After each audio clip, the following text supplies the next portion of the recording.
Hello and welcome to episode 176 of Checkpoint. I hope I got that right. I think that's right. Checkpoint Chat. My name is Alessandro Barbosa. I'm joined by Matty Figueroa. I was trying to think of something clever. It wasn't coming to me in time. It was so easy. Washed out, rained out, well showered. I was trying to go for something to do with your coffee, your strange coffee habit, and I just couldn't think of something quirky on the spot. So Matthew gets coffee usually every time we record, when we record on a Saturday like we are today. Mm-hmm. Hand delivered. His lovely wife goes out and gets coffee in a cup and delivers it to his desk. Not even, he doesn't have to get up. And he has the audacity to be like, this coffee's not hot enough. Please go and zhuzh it in the microwave like a monster. Are there any? Would you divorce Matthew? Yes or no? Answer us next time. Blink twice. Please send us your DMs. Blink twice if you're divorced. Are there any things growing up where that your parents did that made you shake your head? You go, I'll never be like that. Or not even you explicitly saying, I'll never be like that. But you being an adult now doing something and going, holy shit, I am my mom or my dad for doing this thing. Like I've just straight up fallen into the mold and their habits. Because I've turned into, let me tell you, that coffee habit, that's my mom. Because she used to do that. Not put it in the microwave, but I know my mom has lots to say if a coffee does not burn her, basically. If it's cold, and by cold I mean like it's just, not hot. She's not happy. I'm that person. I'm like, yeah, this coffee needs to burn my mouth just a little bit. This could explain so much about why Portuguese coffee is so bad, because they're so used to burning their taste buds off that they don't care if the coffee's burnt. Yeah, but to expand on that, growing up, my mom, neatest person I know, everything has to have a place. Can't leave anything upside down. Room had to be in tip-top condition. I was like, who has the time to be this tidy? Like, come on. Nobody's got the time to pick up after themselves, whatever. Now I'm an adult. I cannot not pick up after myself. Things have a place. Things have to be tidy. I am my mom. Yep. No, I'm the same. If things are untidy or I've not become this pedantic anymore. But when I used to live at home, because my room was my space, when I was like sitting down to play games, I could see everything in my room. So it would be like, have to make my bed, have to do this, have to do that before I can my brain can be like, cool, you've earned the right to relax type of thing. Nice. I guess now that my lounge is in a different place to my bedroom, it doesn't matter as much. So that's a strange realization to have right now. That bed remains unmade to this day. Yep. And Shadi's like, please, just make the damn bed. No. She's more proponent of that. She used to, when we were dating, find it very strange that I made my bed. She's like, why? You're just going to get into it again. And I'm like, no. Do you know that Shadi is teenage me? I was also like, Mom, come on. I'm going to sleep again later. Who cares? No one's visiting. Now, it doesn't matter. I'm just going to get dirty later. My teeth are going to get rotten who later. Needs to shower? It's fine. Come on. Give me a break. The one thing that I still have to be forced to do, which probably sounds disgusting, but it's just I never grew up like that, is brush my teeth at night. That's something Shani always did. I never did that growing up, and it's still like, I hate brushing my teeth. Not because I don't like having clean teeth. I love it. I just find the act of doing it, yeah, like 2 minutes of just brushing. I just like, we have to, as a society, as humans, find a more efficient way to brush our teeth. I'm just saying. But I think a lot of kids go through that though, even teenagers. Where, I remember growing up as well. Like today, first thing I do when I wake up, I'll use the loo and I brush my teeth. Like I can't do anything else. Like first thing, and then obviously last thing before I climb into bed, brush my teeth. Growing up though, I'll never forget. My dad used to be like, "Have you brushed your teeth?" Like you'd come say goodnight. Have you brushed your teeth? I'm like, "Yes, Dad, I have brushed my teeth." He's like, liar. Let me smell your breath. I'm like, like you haven't brushed your teeth. And every time I was like, how did he know? It's fairly simple at that point. It's like, but when can't smell that Colgate minty freshness. When you're a dumb kid, you're like, but my breath's not even that bad. How does this guy know? It's got superpower. Yeah, it would be followed with start chewing gum in bed, you, like you're just lying before to you me. go Just to go bed. brush your teeth. Like, come on. No, Although, yeah, it was a bad habit not to have as like a kid growing up, but my parents never did it, so it's like, yeah. On the flip side, you met my cousin Jesse. I did, yes. I'll never forget one time I slept over and he was little. He was like 3, 4, maybe a little bit older, a little bit younger.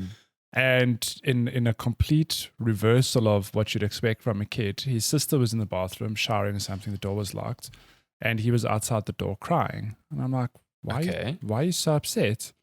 And he's like, I can't brush my teeth. Oh no. He's like, I want to sleep and I want to brush my teeth. He's like, well, this is a very unusual thing for such a small kid to be crying over. Yeah, I didn't realize he had a sister. She wasn't at your wedding, was she? She was, yeah, Veronica. Oh, right. Yes, yeah, you do know. Fuck, I've got a horrible memory. Yeah, sorry, just terrible memory.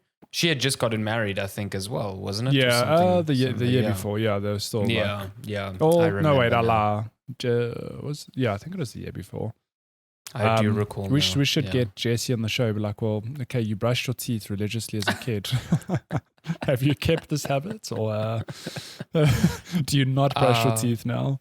Man, he made me laugh because I think it was the day of your wedding, or like the day before, where you were off getting. Yeah, it was the day before. Because we weren't getting ready or anything. We were just like chilling while you were doing like wedding prep stuff. Yeah. So I went with Jesse and good old Gareth Pond, and we found a sushi place in Madeira that was way too expensive and not that good. But you needed that sushi.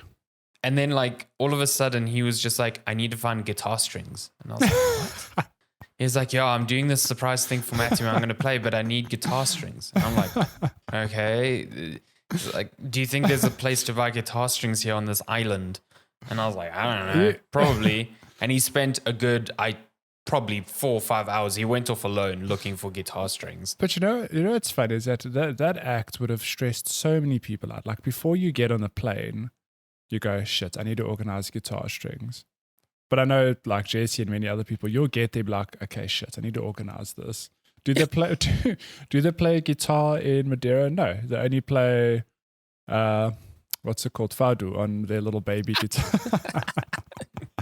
They only play that electric keyboard for Fado. Yeah, Fado. and they have like half guitar strings. But you know, Jesse just yelled and he did it.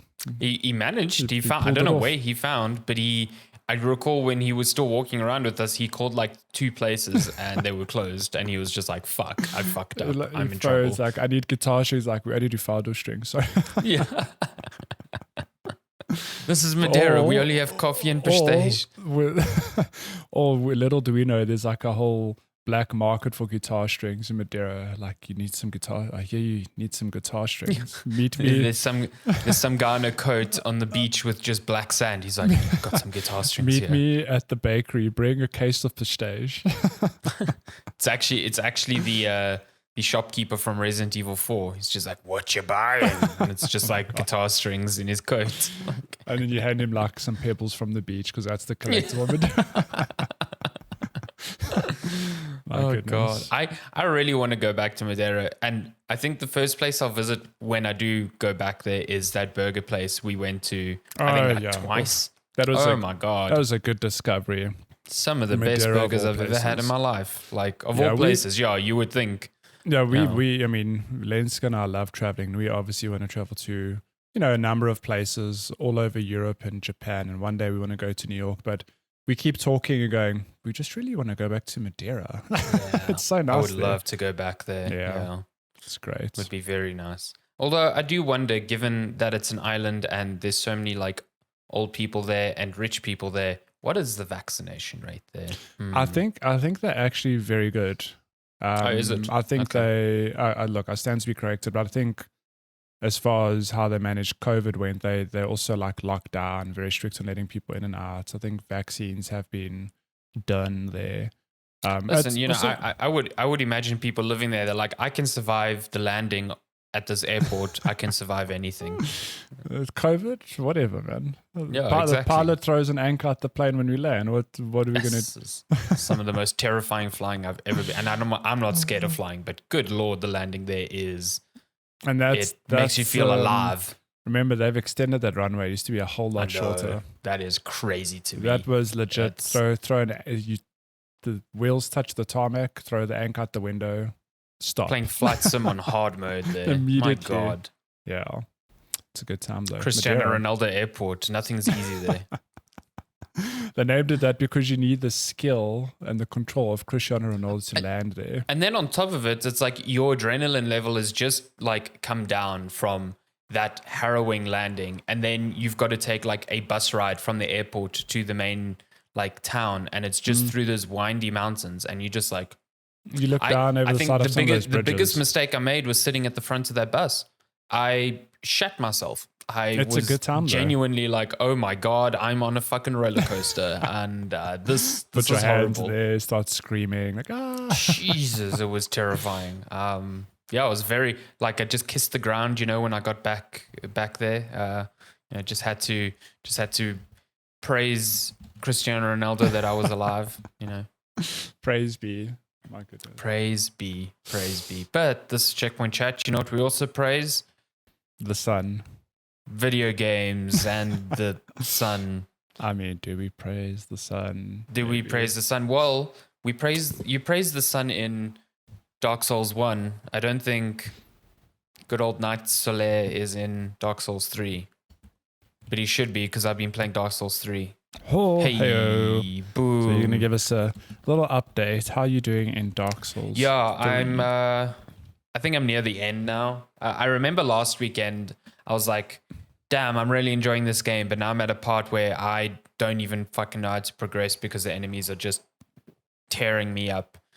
And it's interesting because these games, I mean, this is from software games in general, but it's like you bang your head against that for like half an hour and then something just clicks and you're like, it just works.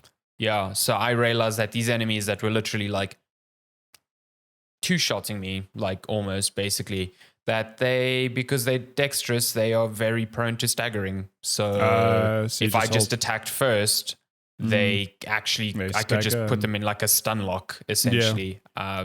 So that was fun. So I made loads of progress last week, and I remember messaging you. I was like, oh, I just did this boss. And you're like, did you do the Dance of Boreal Valley? And I was like, yeah, first time. You're like, what? God, I hate you. I've never hated you more in my life. I mean, I thought it was like one of those bosses that I was like, why was this so easy? Because let's just backtrack for a second here, because you messaged me initially when you started Dark Souls saying like, I haven't really fought any bosses. Yeah. And I'm like, just wait. That's impossible. That game's got some really good bosses. Like in terms of FromSoft boss design, there are some real highlights. Some of the best bosses I've played from them. So I remember when you said, oh, I'm in this one part now, very icy area. And at the back of my mind, I'm like, oh, you're going to fight Pontiff Sullivan next. Like, good Lord. What a great boss fight. Yeah, I know he's at the top of that one tower. And like, he was pretty challenging. I died a good few times. Fantastic fight, yeah. And then I legit went and I looked at a wiki. I was like, what other bosses you have? And then I started remembering, like, you've got this one.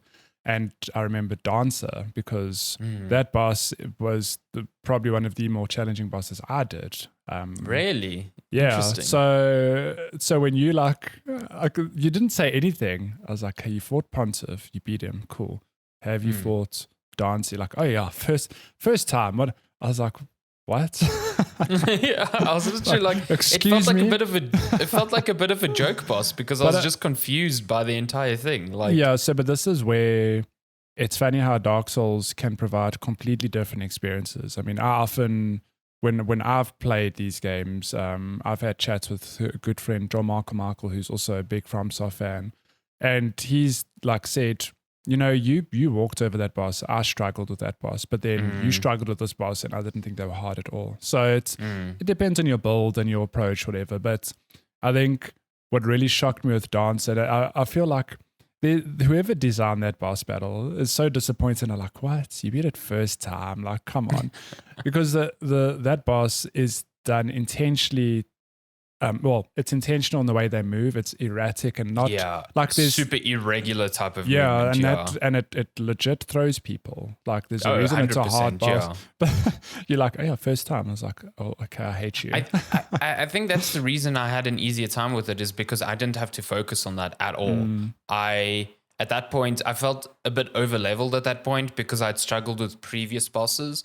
So I could literally just keep my shield up, and the hits from the dancer weren't really that bad. So I didn't actually have to focus on the movement. I just blocked two hits and then hit back. Yeah. Whereas I think you going for a dexterity build with dodging, no God. shield, yeah. Like, yeah, no, that I can understand why that would be hard. But on the flip side, because of that, I struggle with more mobile bosses. So the Abyss Watchers was an absolute brick wall for me for like hours, because like they were just really fast and like tons of stamina. So blocking was just not going to work there.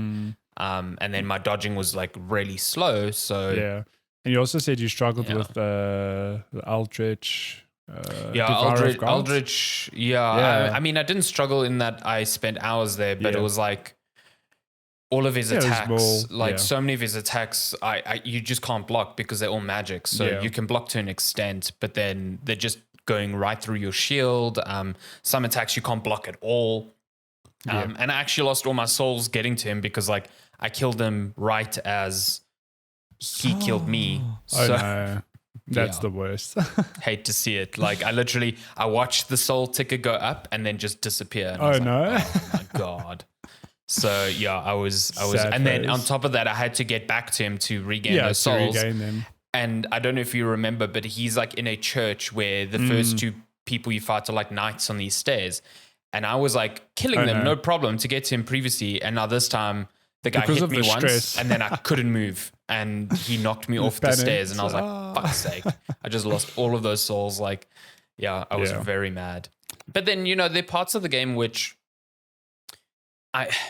they remind me a lot of Demon Souls because they are trick or puzzle bosses. Yeah. And, for like Yorm the Giant, there is a very specific way you can kill him very quickly. And I could tell that was the case because like he was a boss where I was hitting him and nothing was happening.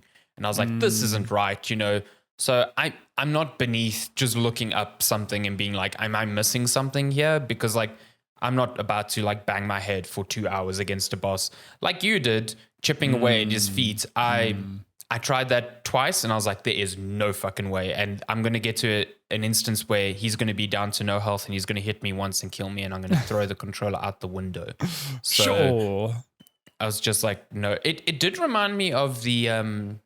and I assume it's probably the same weapon, actually. It's a reference to Demon Souls. There's that fight where you're fighting those like manta rays, Storm King. It's the exact same name weapon. I think it must be like a direct because the attack animation, I was like, I've seen this before, like 100% seen this before. Yeah.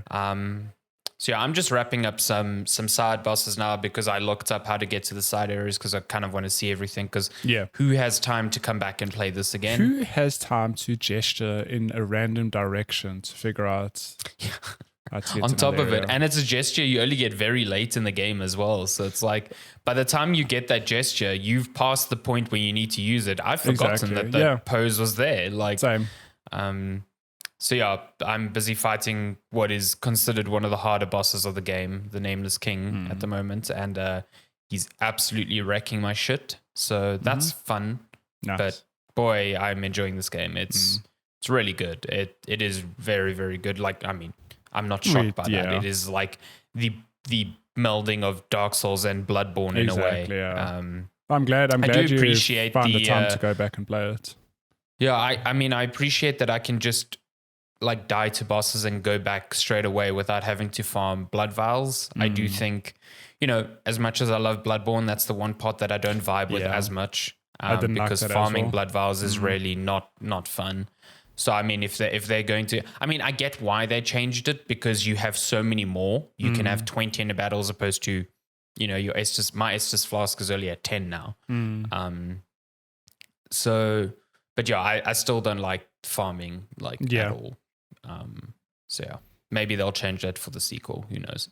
They'll be like, oh, you've got a blood vial imbued in your arm and it just needs to refill every time you rest at a lantern. I think in Elden Ring it will be like an Estus flask or similar. Yeah, I think based on the very brief gameplay I've seen, it looks like an Estus flask. Did you ever use, because I know in this one you get to decide between a healing Estus flask and a magic one. So did you have to like divide your allocation between the two? I just went straight healing, if I recall. Okay. Yeah, I didn't use any magic or anything. So. But I know that those points, the FP points, are used sometimes for some, like when you go into like stance. When you can use like the weapon arts. Yeah, put it that way. It uses some. No, of that, I don't think I ever worried about. I never used any of the weapons arts anyway. So yeah. Makes it a little easier. Although that game with the magic build seems to be very fun. There's a lot of stuff you can do. So some fun stuff. I've never played one of those games with a magic build. I replayed Demon Souls as a full-on mage. It was some good fun. Like, oh really? Super overpowered.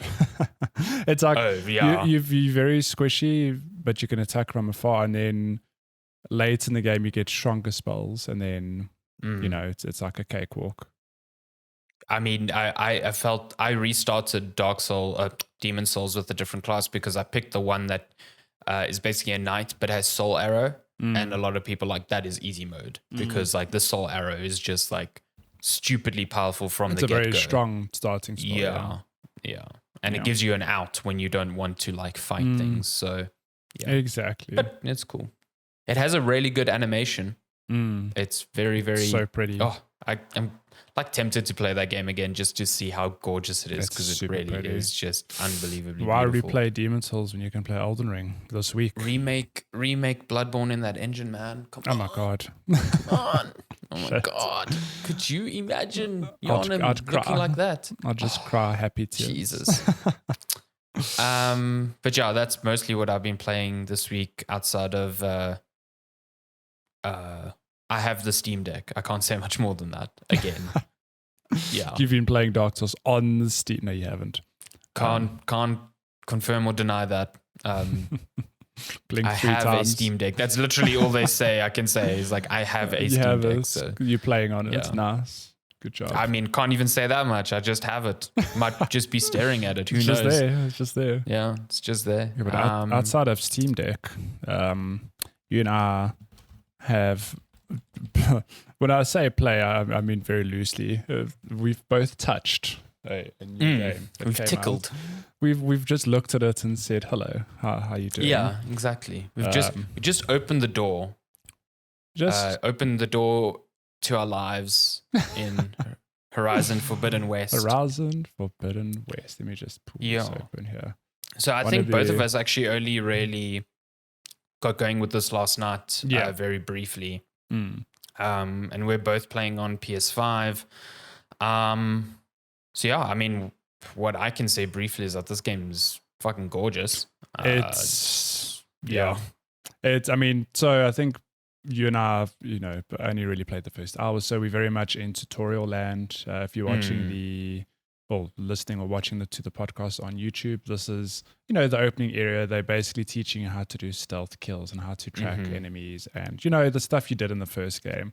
But I think what you and I can both agree on is that the first game, visually stunning, but this is like powered, we're both playing on PS5 with this extra horsepower and, Guerrilla now having a second chance at this world they've outdone themselves, even just in the first biome.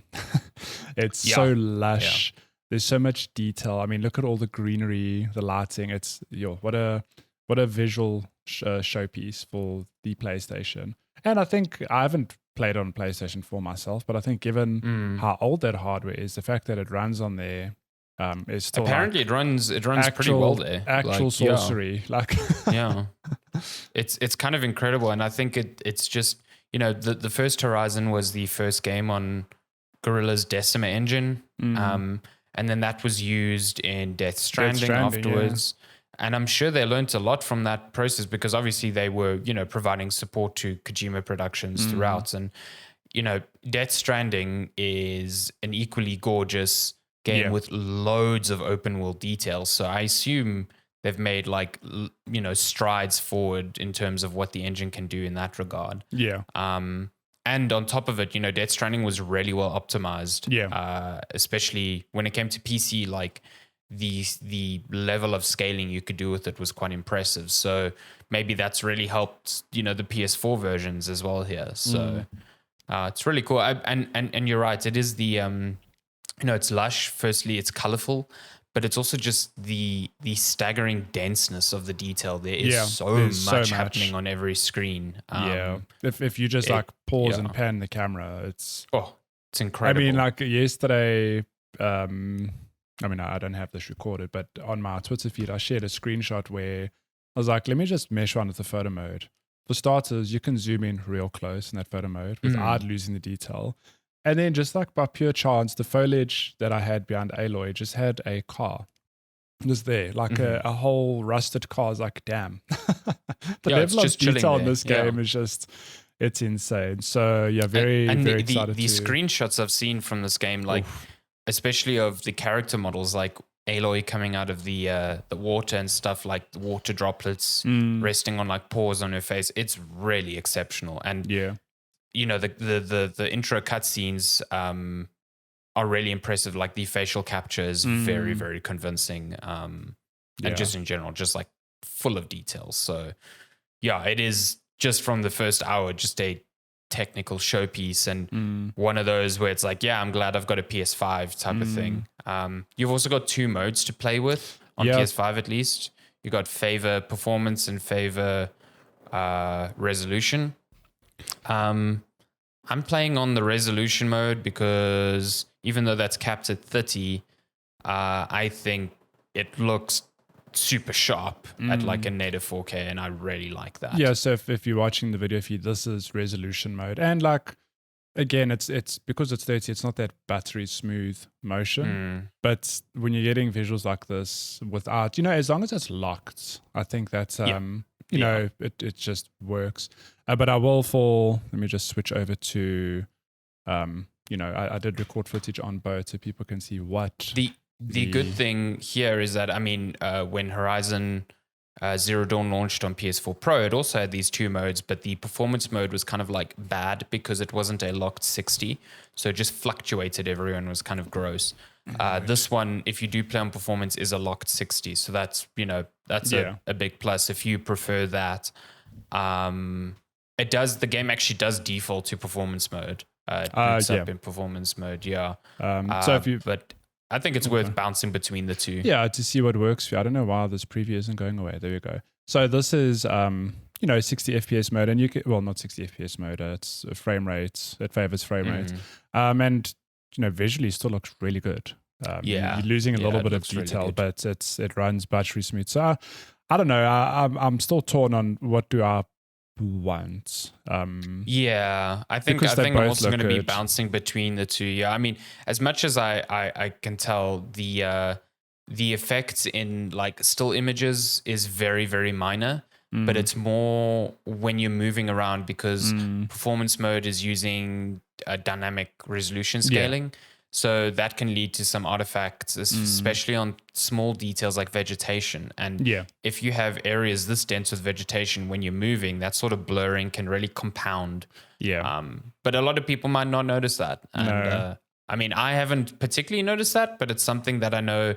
I can definitely tell when I move to resolution mode, there's a sharpness there that's not there in the performance mode. Even me personally, I'm not fussy with that sort of level of detail, but even I was like, it's not as crisp. Especially when you're like there's panning the camera around and stuff. But they both look great. So they both look great. And like you said, because they both run at locked frame rates, it doesn't matter which one you go for. But like they both feel consistent, if that makes sense. The one thing I wish they did have, and this is something Ratchet and Clank did, was have a sort of middle ground and in between 40 FPS mode for people who have 120 hertz displays. Which I think I'm actually kind of shocked that more more games haven't done that, because it is, to me, the perfect middle ground, because 40 FPS still feels like a big jump from 30. 30, yeah. But it still allows you to pump like so much detail into the world. So yeah, maybe they'll come. I mean, with Ratchet and Clank, it already came out after the fact anyway. Yeah, so maybe it will come out later. But that, like, if they put that out, that would probably be my default mode. I'd probably go there. But yeah, the game's good so far. It's boy, I forgot what happened in that first game. And yeah, me too. And they recap it nicely. Like the first thing you get when you launch the game, it's like literally a 2 minutes, not if that, of like, here's what happened. And it's like, oh yeah, okay, I get that. I like totally forgot there were AIs, called named after Greek gods and shit like that. I was like, what the fuck is going on here? So yeah, it's good that they recap that and kind of like very quickly set up the stakes of what Aloy is doing. She's like the only person in this world that knows the world is probably about to die. And everyone else still thinks that everything is controlled by gods and malevolent powers. And she just kind of is like, fuck, you people are stupid type of thing, what's this guy that's your companion? What's his name? I've forgotten his name already. But she basically like outright tells him like, yeah, it's an AI, and he's like, what? She just like shattered his whole belief system. And she's like, scan some data. He's like, what's data? And it's just like, oh my god, like, are we really going to do this the whole game? His name's Val. Goodness. I just saw the subtitle. Val, but yeah, in terms of the actual game, if you loved Horizon, the gameplay, it feels very, it feels very much the same. You've got your bow, your arrow, you've got a good dodge, you can scan enemies to find weak points. But you and I haven't really been able to play around with the new tools. Like I know there's a grapple hook now, which wasn't in the first game. And you get it super early, so that's nice. Yeah, which you can also climb on way more things now, which is a big plus to me. It's not Breath of the Wild. There's still limitations, very specific areas where you can climb, but to me it feels almost like a Assassin's Creed from a few years ago, where it's like you could climb these buildings, but there are specific handholds, as opposed to like Assassin's Creed Origins or whatever, where it's like you can climb anything that's fucking 90 degrees vertical, you can climb literally everything. Literally air almost, what I mean? So it's not like that. But the first Horizon was like, if these things don't have a yellow handhold, you cannot climb this thing. So it feels a lot more liberating than that, which I greatly appreciate, because at least bouncing from Breath of the Wild at the time, that felt very restrictive. Yeah. Can I just blow your mind quickly? Do you know it's been 5 years since the first game? Also, that's 5 years since Horizon. Yeah. Well, I mean that's also it's 2017. That's a good indication of like a development cycle of a very good game. 5 years ago, we had the first Horizon and the first Breath of the Wild, and both sequels coming out this year. Well, we hope Breath of the Wild's coming out this year. Yeah, only hope. It's weird though, because Horizon was almost like 5 years to the day, because it released in late February as well. It came out just before Breath of the Wild, I recall. Yeah. So yeah, kind of strange that they nailed that. I mean, we'll get to it in news, but they were meant to launch it last year, but they decided not to because of crunch reasons. They didn't want to crunch employees too much, so that's good. And yeah, it seems from all the reviews and stuff, it seems solid. Yeah, a lot of people are like, yeah, this is, the worst criticism I've seen is it's more of the first game. So depending on your mileage of that, that could either be a good or a bad thing. Yeah, but if you love the first game, it's like, oh no. Exactly. Yeah. I guess I'll just have to play more Horizon. Like, poor to me, it sounds like a more Horizon, but with the small little creature comforts that could have been tweaked in the first one, which I'm like super down for. Yeah. So yeah, very keen to play loads more of that. But bouncing to another hard game, you finished Sifu this week. Finally. More accurately, yesterday. Yesterday, my God. Let me just timestamp this. Let me just timestamp this quickly. Sifu. Get my little footage going. I don't know if the frame rate's fine on my recording. I thought it was a little bit off. So let's see if it works fine. But yeah, so I have a much better understanding of the game now. I think when I spoke about it last week, I was still trying to wrap my head around its mechanics and its systems and whatnot. But yeah, having rolled credit and spent, I think maybe 8 to 10 hours finishing the game, I can confidently say that Sifu is a highly challenging game in a very different kind of way that I'm used to. But it's got that good payoff of if you play it enough, you start to get the muscle memory in, and man, what a great experience. Like, I think it's still a little bit rough around the edges. There are things about it that felt a bit off. But yeah, just to recap, you play as a student, basically avenging their master or sensei. And they don't quite explain this explicitly. I need to go back and read some of the lore, but you essentially have a talisman with 5 coins on it. And that's the thing on his belt at the exactly, moment. yeah. So okay, cool. So when you die in this game, you age, you basically get older and you can respawn. Which sounds very weird because you're like that, okay. But it's done in a way that's, so you can see in the top left now, I'm 20 years old. I'm the youngest I can be. If I were to die, I turn 21, 22, all the way up to 30. And you get a game over state when you reach 70 plus because you're an old man. You can't get older than that. Can't get older, yeah. After 70, that's when the arthritis kicks in. You just listen, the shit this dude does at 70, I'm like, holy hell. You could be proud. But there's a trade-off on that, is in that as you get older, you do more damage because, I suppose the context is you have more experience, but you take you do more damage, but you have less health. You're older. So that is the thing, because I remember last week I said I heard that, and you're like, I'm not sure if that's the because case. I hadn't really figured shit out yet. There's some balancing in that regard. But the game itself takes place over 5 levels. You earn experience as you play through them, and you can turn that into new moves, new combos, that sort of thing. And really, it's just about you stringing together and figuring out this game's fighting mechanics. To beat every boss at the end of each level. And in doing that, that's where the challenge comes in, because there's a lot. Like when you start the game, there's just so much information thrown at you, and like it really is overwhelming. But if you are watching the footage now, this fight that you're currently having looks overwhelming. Hashtag humble brag. This is the first level. When you start this fight, it is very difficult. But now I'm like, having played the game, I understand a lot better. I'm not breezing through it, but I'm not dying, which is... Well, I mean, I've been watching, and it almost looks like, the trailers that they put out where it looked very, very straightforward and flowy in a way, because you understand the mechanics.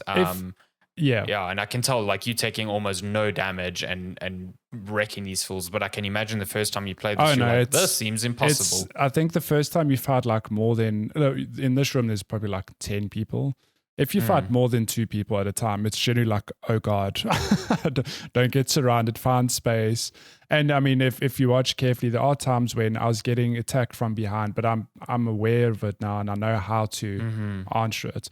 I think that's also something that comes with muscle memory in the game, because they do actually give you, like, outside of offense options, you do have a lot of defense options as well. So you can deflect, which is very much the same idea as Sekiro, where you can hold the block button, but you have a, quote unquote, posture bar that fills up. But if you tap the block button in time with an attack, you deflect it and you can counter attack. So that is good to do. And you almost feel like that's what you should do. But not very quickly, I learned later on that that's not the only viable defense. Like, you have a dodge, so you can just step out the way.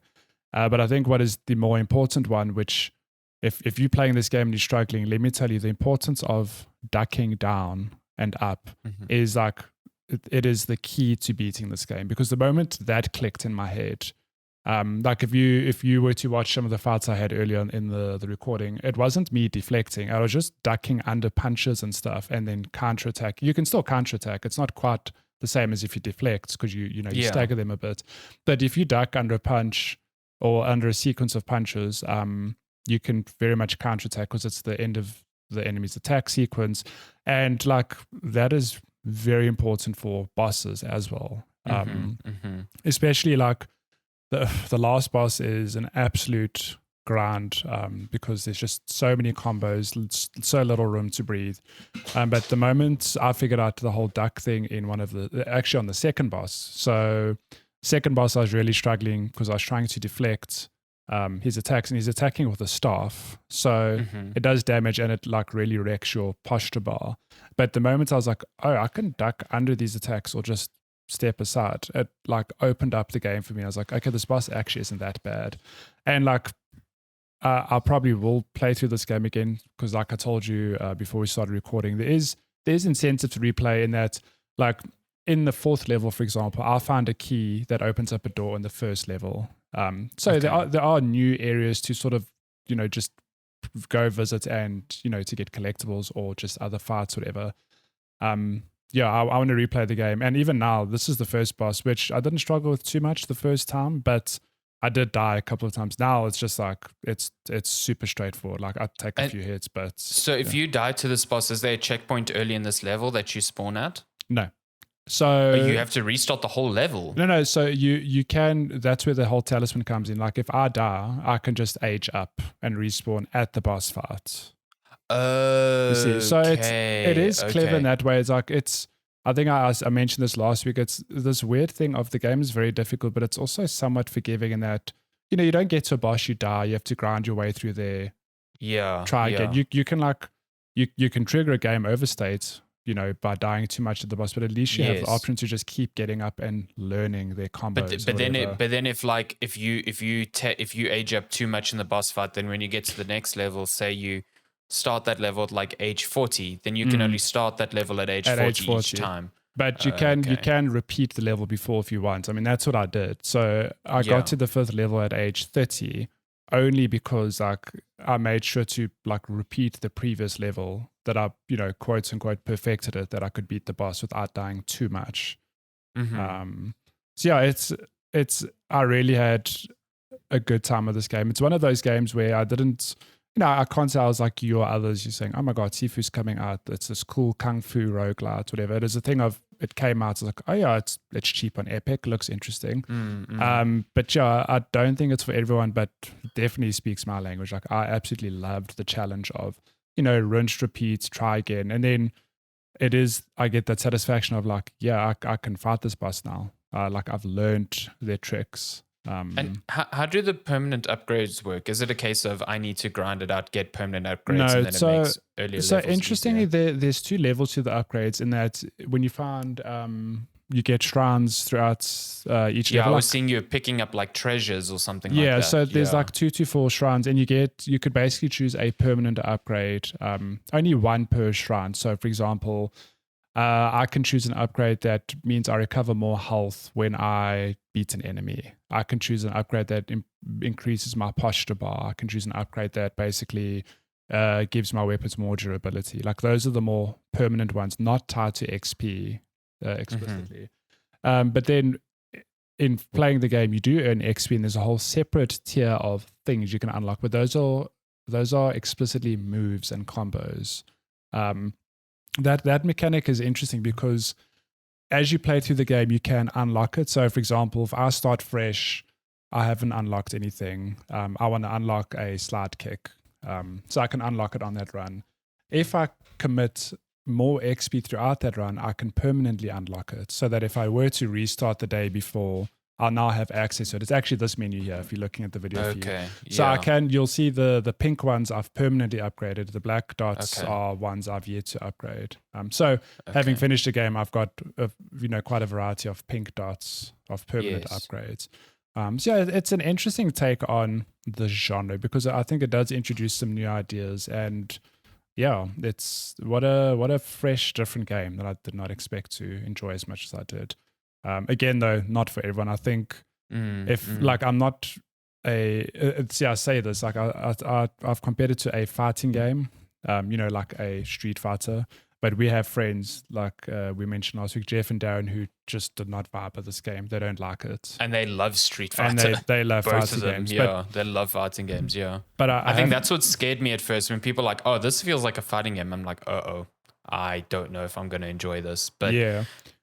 You and I usually vibe with the same games. So, But I think I have to make the comparison because it is the thing of, timing blocks and learning combos and that sort of thing. So Mm. yeah, but I'd be very It curious sounds to a lot hear- like Sekiro when, I mean, Yeah. watching it now even, it reminds me a lot of like, you've got to get in tune with this game and like, it's got to be a good balance of attack, and defend. Like Yeah. if you're just defending the entire time, you're going to make zero progress. Yeah. Yeah. I'd be very curious to hear your thoughts on it because like I do think you would like it. But again, this game will be hit or miss for some people. Yeah. But yeah, I think the difficulty is definitely a big factor that, we and can I know for at least someone like Darren, like he enjoys challenging games, but he is very much coming to games for a sort of like a power fantasy. Yeah. So he's never got into any of the Souls games or even Sekiro. So it didn't really shock me when I heard that, this game was incredibly hard, that he just, it's not his style of play. You know what I mean? Yeah.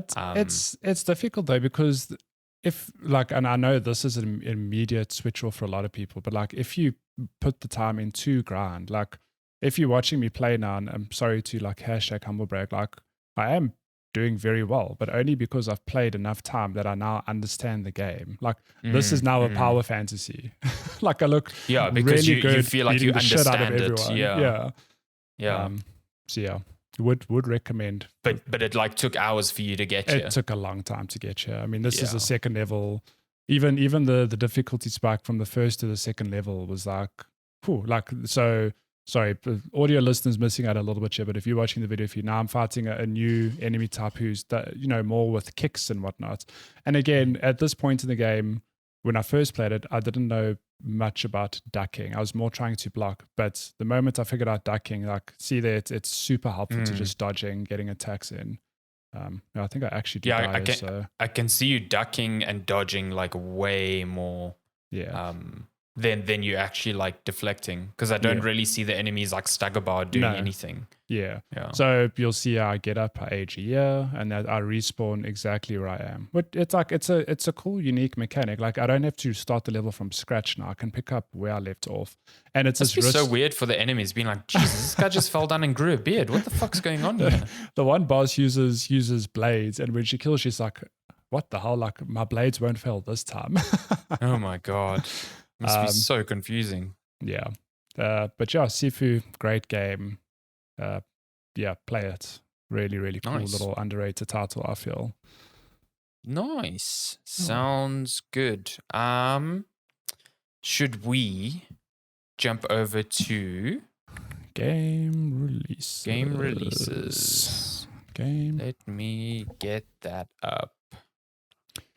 Have it up. So we are looking at games basically from today till the end of February. Can you believe it? What is time? Actually believe it. Yeah, what is time? So today is February 19th. So yeah, like a handful of heavy hitters coming out this week, obviously. So firstly, on February 22nd, we've got Destiny 2, The Witch Queen, which is the next big expansion for Destiny 2. And by my barometer, people seem fucking hyped for this thing. Like very, very excited for it. So yeah, that's coming out on Tuesday. And we've got the Final Fantasy VI Pixel Remaster coming to PC, iOS, and Android February 23rd. Play this game. I don't know what the Pixel Remaster is like, but Final Fantasy VI, the best Final Fantasy. Can confirm. Kefka, the Joker of Final Fantasy. Yeah. Great game. Then on February 24th, we got Martha is Dead, which is a horror game, PC, PS4, PS5, Xbox Series. This game props up in the... Yeah, there's some controversy. Is it this week or last week? Yeah, it was some that like Sony forced them to censor some content from it. Yeah. And then people were like, censoring, blah. And then someone mentioned what was actually being censored. I was like, what the fuck is this game? This sounds horrible. What's going on? Yeah. Real like disgusting shock horror value. Like, no. Ghost on the Shore. It's the sequel to Ghost in the Shell. No, I'm joking. February 24th. I would have just believed you. Like, oh wow. I know, it's close enough. Coming to PC February 24th. Tormented Souls coming to PS4, Xbox One, and Switch February 25th. Gibbon Beyond the Trees coming to Apple Arcade on February 25th. Yes, haven't heard of Apple Arcade in a while. In a long time, yeah. Atelier Sophie 2, The Alchemist of the Mysterious Dream. Yes, that's a mouthful. PC, PS4, and Switch, February 25th. Grid Legends coming to PC, PS4, PS5, Xbox, February 25th. Probably the biggest launcher this week, Elden Ring coming to PC, PS4, PS5, Xboxes, February 25th. Also on February 25th, Steam Deck launch, which is a bit not true because the 25th is when they're going to allow you to pay for the pre-order you have. It's not necessarily when people are going to get there. Yeah.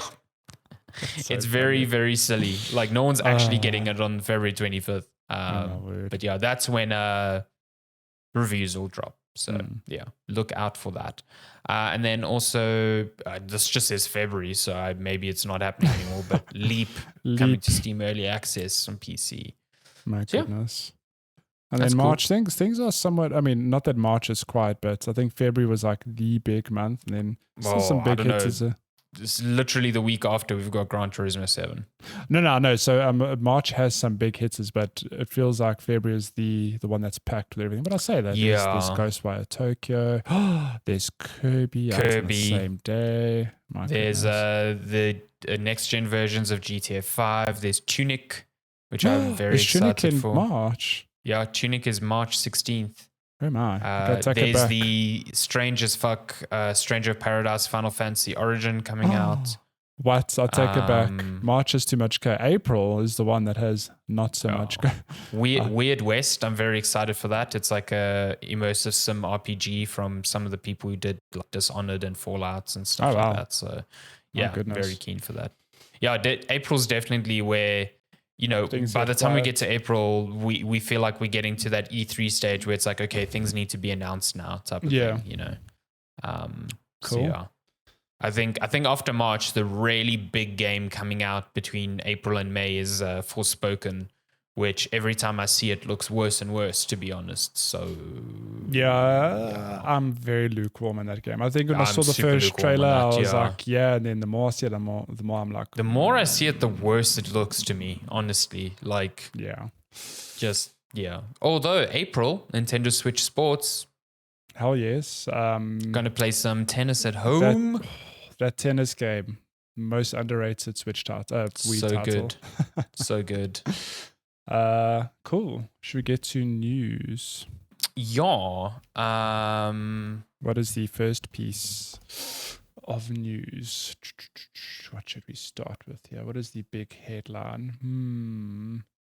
I mean, do you want to start with Cyberpunk or the BioShock movie series? I think Cyberpunk's the big one this week. Cyberpunk. Yeah, so CD Projekt Red basically hosted a live stream this week and sort of like, I think surprise dropped it because I don't think people expected it just like to shadow drop in that way. But the next gen versions of Cyberpunk 2077, so native PS5 and Xbox Series X and S versions, along with patch, what is it, 1.5, I think it is? I think it's 1.5.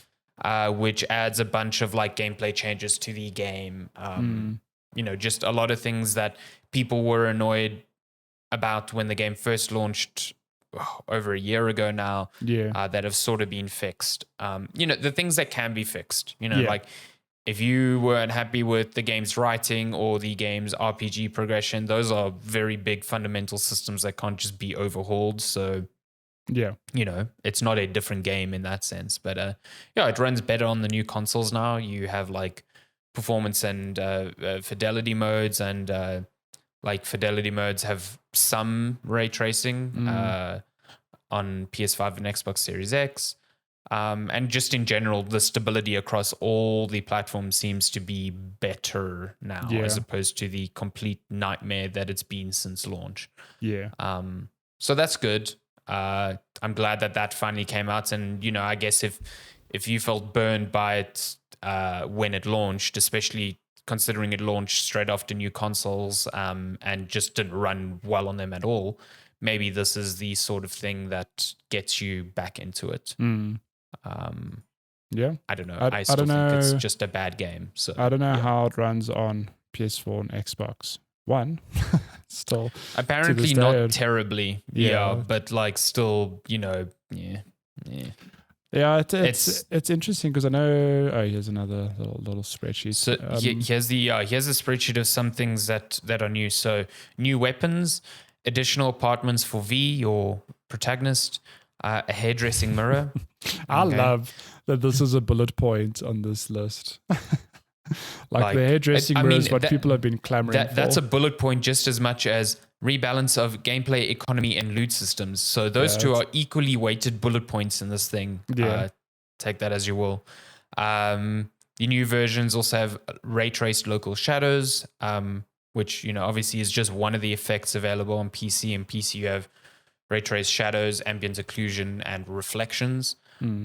So yeah, not you're still not getting even close to what this game looks like on PC. Yeah. But at the same time, cranking all those things on PC, Jesus Christ, it brings powerful PCs to their knees. The game is gorgeous. Like it is very good looking. Give it that, various visual quality improvements, spatial headphone audio, improved crowd reactions, especially when it comes to like police chases and stuff like that, and DualSense controller features, which apparently are pretty good on PS5. So yeah. But that's cool. It's cool that that's out finally. I think that's a big like monkey off the back of CD Projekt Red. Now they can do the DLC, which was planned. No. Now they can do the next gen version of The Witcher. The Witcher, correct. Yeah, which is meant to come in Q2. So yeah, I mean, I imagine they've got separate teams working on both. But I'm very keen for that because that will probably trigger a replay from me. I mean, The Witcher 3 came out in 2015. 7 years ago. There's a lot they can.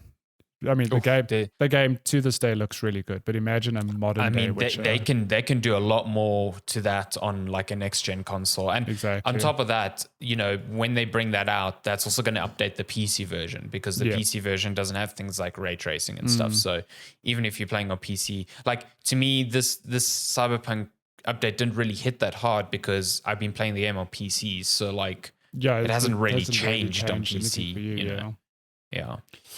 But yeah, it's cool that that's out. Cool. What do you want to jump to next? News this week isn't like there's no jaw dropping things. I don't think.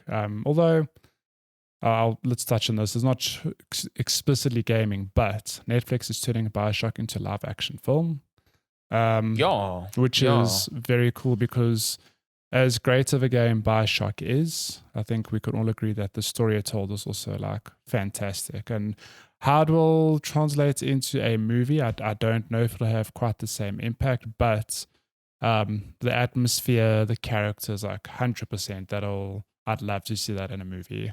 I definitely think this is a result of, well, maybe not a result, but it is curious that we finally got the Uncharted movie. The Uncharted movie launched this week after fucking what felt like a decade, probably more, in like development hell. And if you were around at the time, you likely remember that BioShock was sort of in a similar place. Like there was a movie adaptation in the works. It had Pirates of the Caribbean director Gore Verbinski attached to it at a time. And then it just like died. So like it almost seems like cool. Uncharted got put out. BioShock could be the next thing.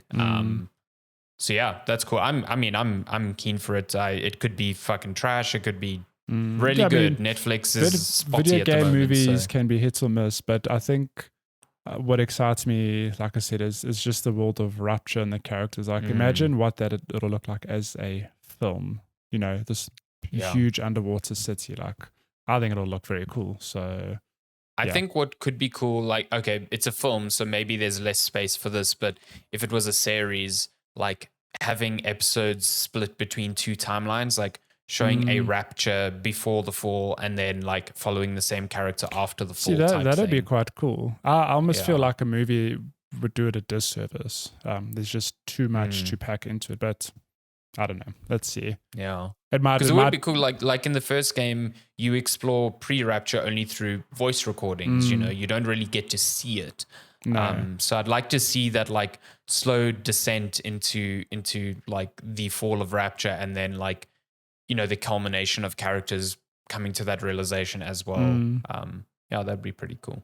No, I think it could be cool, like especially if they keep the sort of tension throughout there. Like, don't show a big daddy. Like, if you're throwing like 4 big daddies at the main protagonist in this film, like you're gonna lose all sense of tension. Like, it should almost be like, you know, like the original Alien films. There should be one big daddy, and it should be like a thing that you just run away from, type of thing.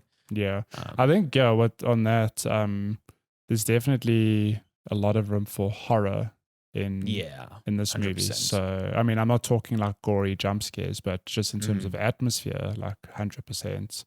Also, we are totally assuming that this is Rapture, not in Colombia. Oh yeah, true. But I mean, I really hope it is in Rapture. It has to be Rapture. Yeah, Rapture to me is just a much better setting. So, what other news? We've got this Horizon little thing that I alluded to earlier, but yeah, basically Horizon Forbidden West is out now. It was originally meant to launch in 2021, but the decision to delay it was in part made to avoid forcing the development team to crunch, according to the game's director, Matty de Jong. He was speaking to a Dutch newspaper. He says, it happens very rarely with us. We are aware of the disadvantages of crunching, so we take this into account a lot in our planning. Of course, those who are willing to continue working on holidays are allowed to, but there's always a very clear position from the company that you don't have to.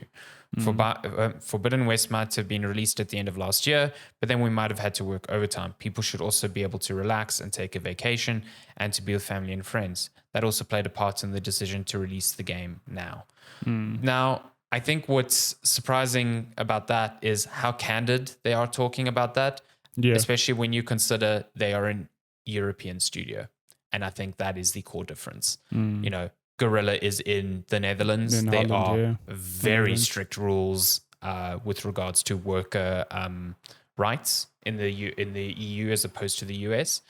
And, you know, to see a game director coming out, yes, he's still saying like, if you're willing to work on holidays, you're allowed to, which is a bit of a sus thing to me. Because are you going to be that arsehole who stays at home while the rest of your team are like crunching? Exactly. Yeah. Like I've been in those positions personally where it's like, you're not forced to, but some of us are going to be staying late. It's like, okay. What are your weekend plans? Oh, you're going to see family. It must be nice. Yeah, exactly. So that's a bit of a, not sure about that. But, you know, good management to always be like, you've worked overtime, go home type of thing, you know, and when he's talking here about people should be able to relax and take vacations, that's a very different thing when you consider some of the statements from American studios, which are like, yeah, we crunched and we had to type of thing. You know what I mean? We had no choice. Yeah, exactly. So I think the fact that the head of Sony Interactive Entertainment is Herman Hulst, who is the former head of Guerrilla, I don't think that conversation was very difficult. No. Yeah, actually, now that you say it, they're like, hey, what up, Herman? It's your homie from Guerrilla. Can we just not release this end of 2021? He's like, I got you, fam. I got you. And I mean, if this is the culture at the studio, then that was more than likely instilled by him because he was led them for so long. So like, he was probably like, yeah, I get where you're coming from. It's not a hard decision to make. I mean, I'm sure it's a hard decision irrespective, but like, I'm pretty sure it would be easier to convince him than say a CEO from the States, put it that way. Exactly. So I think just last thing on this, it doesn't explicitly relate to the crunch, but fun fact, if you are looking to get Horizon Forbidden West, buy the PS4 version because it is cheaper and you can upgrade to PS5 for free. So you save yourself a whole $10 there. This is the annoying thing about this is Sony buries that option in a browser. You can only do it through the browser, which is... Yeah, they really don't want you to do it. But it's this weird loophole, but you can 100% save $10. So why wouldn't you? Yeah, just do that. Like, don't spend more. Although I don't know if it's local pricing again being a thing, but like the game is only $1,000 locally, so I don't know if we went through another bout of like reconfiguration. We might have, because I mean, I think the rand is somewhat stabilized compared to what it used to be, you know, in the middle of COVID and, you know, those months before and after. But the rand was like an absolute shit show at a stage. And I think it's like we got locked into that and, into prices relating to that. So for hopefully, like 6 months. because it was essentially. like PS5 game, $1,500. Okay, Yeah. cool. Yeah, I mean that when the PS5 launched, that's what it was. It was like Demon Souls was $1,500. So she's just like, Yeah. it hurts my soul. In other news, Dragon Age 4 is due in the next 18 months, apparently. So yeah, Dragon Age means nothing to me because I've not played a Dragon Age, but I imagine you and yeah, it's others fine. are. Oh, okay, you're not a big fan. Cool, but No, I mean, I've enjoyed the first. I still think the first Dragon Age is a phenomenal RPG. I didn't like 2 that much. Inquisition was fine. It's like it doesn't bring the same bells in my head that a Mass Effect does. And especially with BioWare lately, like I struggle to get excited for anything new from them because it's just disappointing 9 times out of 10. So, but yeah, this comes from Jeff Grubb from VentureBeat, basically saying that from what he's heard, the game is progressing well, and we should see a release in the next 18 months. That definitely puts it out of 2022, but it's 2023. He says he expects to release maybe late 2023 at the latest, at the earliest. Sorry. So I mean, what that tells me is that like don't expect the new Mass Effect, even though they've announced it for like fucking ever. Oh my god, yeah. Yeah, I think with BioWare does this. They just announce games so ahead of time, and like it's not even a game by the time they announce it. I could be wrong. I don't know which trailer this is that I'm playing the video feed, but wasn't this game initially shown? It is almost like not quite a JPEG, but it was like here's concept art, by the way, like of a new Dragon Age or something. It was almost like laughable. Like, why are you showing this? It's not that it's nothing, but it's like it's a mood board for a new game. I mean, you basically, and this Eurogamer article says the BioWare was working on a follow-up to Dragon Age Inquisition as early as 2017 when a draft of its story came out. And back then there was a lot of talk of this being a sort of live service game because at the time BioWare was pushing forward with Anthem. But since then, and because of the massive failure of Anthem, it's now settled back into a single player game. And I think that's when we got the trailer. It was around like 2018, 2019.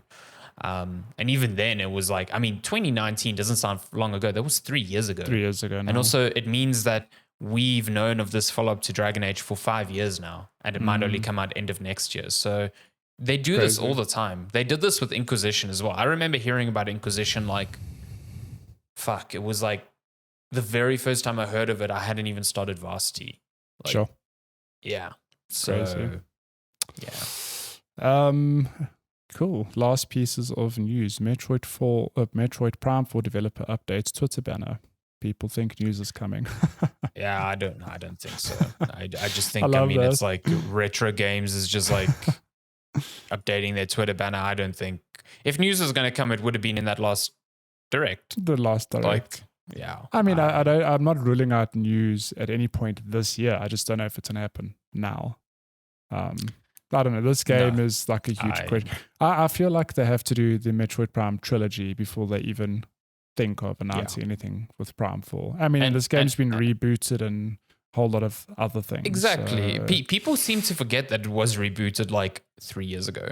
Like not that long ago. Like completely rebooted. So I doubt that this thing comes out before like Breath of the Wild 2. Oh, no, definitely not before. Like, I envision this as like a late next year title. Yeah. I mean, I could be wrong, but yeah, definitely not this year. There's no way this is coming this year. And if we even, if it appears at a direct, it will be like a end of direct stinger with a like trailer to be like, hey, remember this shit? And then with the mood board. Exactly. Like, I don't think this is going to be here's a trailer, it's out in 3 months type of thing. Nah, there's just no way. Yeah. But yeah. And then last piece of news. Do you like stretchy arm guy? I love this, man. I don't play Street Fighter and I don't play Magic the Gathering anymore. But this like combination of the two just seems so cool. It's so like unexpected, but very. It's funny. It's so cool. I think this is such an unexpected move that I think will prompt other franchises to do the same. Similar to how think of how Fortnite has become this playground for all these multi-platform things, like, you know, from Master Chief to Kratos to Lara Croft, all in the same game, to Tom Holland's Nathan Drake with the new Uncharted movie. You get everything there. It doesn't matter. How cool would it be, like, we start off, I mean, I don't know if this is the first, I don't think it's the first crossover of this kind, but, you know, we've got Street Fighter coming to Magic with these cards. And I imagine just other franchises coming to Magic. You know, there's an Avengers set or whatever. Like, there's just so many things you could do. And it's just fun. And it's so cool because I think the coolest part for me is just seeing these characters in, you know, the Wizards of the Coast, like Magic the Gathering art style on the cards. Like seeing Dalsum, and he's like Dalsum, the pliable pacifist, which fucking makes me laugh so much. It's just such a good descriptor. I mean, you've got other ones. You've got Ryu, World Warrior, Ken, Burning Brawler, Blanca, Ferocious Friend. Okay. Chun-Li, Countless Kicks. Okay. Yeah. Guile, Sonic Soldier, Zangief, the Red Cyclone. You don't have champion. You don't have MS Bison, which seems like a real omission. Yeah, I feel like maybe it'll be like a shadow drop bonus card or something. Maybe. I mean, I could be speaking. But I mean, you look at this artwork; it's just gorgeous. It's awesome. Like yeah, absolutely cool. awesome. It's very cool. So yeah, that's cool. Like if you are in the middle of the the Venn diagram of these two things, that's rad. How many people are in the middle of that Venn diagram? I don't know, but still. Very few. It's like... This is only coming out in like end of July, but you can pre-order them now. And like just the 8 legendaries of the fighters you just mentioned, that alone is $40. So that's a lot of money. I do laugh though, because people like Jeff, who probably have no desire or interest in Magic the Gathering, are like, I need these cards because they're Street Fighter cards. So yeah. That is all the gaming news. I could see him buying them and like framing them. Yeah, I mean, why wouldn't you? They're very cool. Little collectibles. But yeah, that's all the news for this week. Some big hitters, some much smaller ones, I guess. Some baby hitters. Should we get to questions? If you want to send us questions, you can email us checkpointchatpodcast@gmail.com. You can find us on all our social platforms at Checkpoint Chat. Mm-hmm. What would you like to get to first? We have, I'll double check, but I do believe we only have a question from one Cello ZA. So we have no questions, what you're saying. That's the end of the episode. Thanks for coming. Thank you for joining us, Checkpoint Chat. Goodbye. What does Cello want to say from, where is he again? He's in South Korea. South Korea. Okay, cool. Not North Korea. Not North Korea. I hope I'm getting that right. I think he's in Korea. North Korea, I guess, would be harder because that's where it's like... I think it's Korea. Okay, okay. He asks, would you rather have a friend with smelly breath or a friend who farts all the time? See, this is funny because it relates to our toothbrush conversation of the top of the show. I think it really depends on how close you are to said friend, because to me it's a pretty straightforward answer of like smelly breath, just keep them at a distance. Exactly. That's exactly what I'm going to say. Like if I'm not getting up in the grill of these people, like, I mean, it obviously depends on how bad the smelly breath is, like really bad breath. Like if someone just has like permanent garlic breath, that could be a big problem. Yeah. But yeah, I tend to agree that, you know, usually I don't get super close to friends. Now, if it was your partner, like if it was that is a different question. Would you rather your partner have smelly breath or they fart all the time? Again, it depends, because like sometimes farts don't smell. They're just air moving, whereas smelly breath is always really bad. The farts sometimes smell. Smelly breath is forever. That's the mantra. You see, so I think if it was, when it comes down to a partner, I'd probably take the reverse, to be entirely honest. The fart. Yeah. But there's a lot of qualifiers on choosing that, to put it that way. Well, I'll just say this. You have to kiss him on the lips. You have to kiss him on the anus. On the anus. Yes, definitely. I mean, you can, but you don't have to. Good Lord. Oh my goodness. And that's it. Yeah, that's it. That's I my actually, answer. if I'm not mistaken, we got like a voicemail on Spotify or Anchor, but I never Is it listened to it. Anchor? Yeah. I don't know. Let me actually see if I can find it real quick and just like, we are not prepared to. Yeah, I must say, Well, we Anchor's don't the have one. we don't have the technology to feed it through to this episode. So let's see. It's from, So okay, maybe I'll just listen to it next week, and if it's worthwhile listening to, we can mention it again. But yeah, that's been episode 176. Checkpoint Chat. As always, Hold thank up. you so much for listening. Oh, whoa. Hold yeah? up. I wonder if you can hear this. Sorry, because I've got it here. Okay. So let's see. Maybe not. We'll see. Let me know if you can hear it. Otherwise, we'll make a plan for next week. Hello, it is Dodgy Buddy. Sorry for intruding. I see you Can you guys hear are that? busy on this channel, which is awesome, as I'm a South African myself. And yeah, Can you not hear audio that? is nice and I crisp. can. I do appreciate that. Anyhow, I'm a owner, well, one of the co-owners at Mock League of Legends Championship in South Africa. It's a new organization, we're testing the waters, surveying a little bit. But so far the feedback has been good, from the surveys. Is this the we voicemail did. that was meant to And be I'm an email? wondering if we can have a chat about, esports in South Africa and maybe do a checkpoint chat, as you would call it. As you can see, I have a good audio setup. So yeah, if you want to interview me or Well, there we go. be my guest. It's not a question, more a request. More a pitch. Interesting. More a pitch, a surprise pitch. I Well, there we mean, go.